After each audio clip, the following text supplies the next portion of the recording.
আখেরাতের রাজত্ব নিয়ে আসছি। তোমরা বড় রাজা হওয়ার শখ, সর্দার হওয়ার শখ, নেতা হওয়ার শখ, আমি নিয়ে আসছি। দুটোটা নিয়ে আনে আমার কাছ থেকে। ল, আপনাদের এখানে দুটেই আছে। আপনাদের কাছে আমার অনুরোধ থাকবে, প্রতিষ্ঠানটাকে উঠান আপনারা। হতে পারে মৌলানাকে আল্লাহ হায়াত দারাজ করো, আগ্রহ উদ্দীপনা বাড়ায় দেখ। হতে পারে এই একদিন এটা গফর গায় না, সারা বাংলাদেশ না, সারা দুনিয়ার জন্য ইসলামিক ইউনিভার্সিটিতে রূপান্তরিত হবে। নাম দাম আপনাদের বাড়বে। আছে আছে প্রমাণ দিব। আমি দুনিয়া ঘুরে বলতেছি, অনেক দেশ আছে মানুষ বাংলাদেশ চিনে না, কিন্তু টঙ্গী কইলে চিনে। কি কইলে? কি কইলে? কি কইলে? বাংলাদেশ চিনে না। চলো আমার সাথে, আমি তো কম দুনিয়া দেখি নাই। আমরা জিজ্ঞেস করছি কোথেকে আসছো? বাংলাদেশ। বাংলাদেশ 10 বার জিজ্ঞেস বাংলাদেশ, তো বুঝতাম যে ও বাংলাদেশ চিনে না।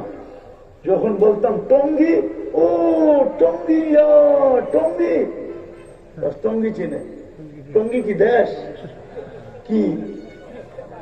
হ্যাঁ, একটা থানা, ঠিক না? ওর ভিতরেই তো মাঠটার নাম হয়েছে টঙ্গী মাঠ, ঠিক না? টঙ্গী চিনে, বাংলাদেশ চিনে। একদিন আসবে এই প্রতিষ্ঠানকে দুনিয়া চিনবে, গফরগাঁ চিনবে না। যদি আপনারা মৌলানার সাথে সহযোগিতা করেন আর এটাকে ফুটায় তোলেন, সন্তান শুধু সন্তান দেন, টাকা পয়সা তো আপনাদের কাছে চাইলায় মনে হয়। চাইছেন নাকি?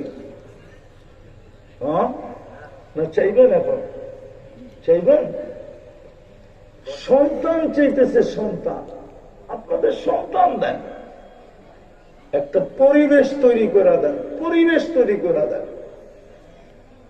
কবরস্থান পাশে আছে, একদিন হইতে পারে আমার কথা লেখা রাখে। বাংলাদেশ চিনে না, কি চিনে? কি চিনে?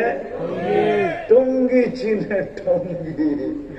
একদিন হবে গফরগাঁও চিনবে না, কিন্তু চিনবে কি? দারুল কোরআন ইসলামী একাডেমি চিনবে। দিবেন সন্তান? আল্লাহ আমাদেরকে আমল করার তৌফিক দান করেন। উঠাউঠি করেন না তো।